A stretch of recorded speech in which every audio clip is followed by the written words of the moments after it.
And finally, the holiday weekend is winding down if you're like millions of other Americans. There was a barbecue or two on your calendar. And if you check your grocery bill, you may have found that the tab for your cookout was a little lighter for one item in particular this time around: beef. Jane Wells tells why. It's a good time to be a meat eater. Lots of supply, definitely lots of supply out there. Finally.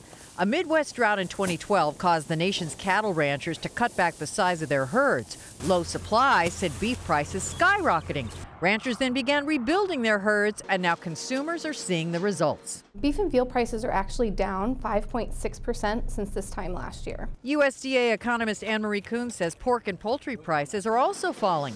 At Green Acres Market outside Los Angeles, when prices go down, sales go up. We work off a certain margin, so if stuff goes down, we try to bring it down also. It's a bun full of good news for the consumer. Not only are there more animals, but it's cheaper to feed them due to a bumper grain crop. It's cheaper to get meat to market with lower gas prices. Then there's the strong U.S. dollar, which is hurting exports. That means more American meat's going to stay in America this summer. It's also helping imports, bringing more outside meat into the country.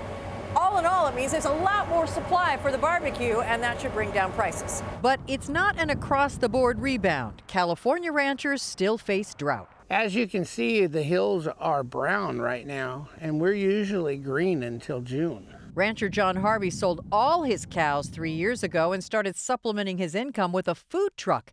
Now, however, he's slowly rebuilding his herd, turning optimistic. We always are. We wouldn't have been in this business to start with if we weren't a little optimistic. As optimistic as shoppers this Memorial Day, when finally they won't have a cow over the cost of the barbecue. For Nightly Business Report, Jane Wells, Simi Valley, California.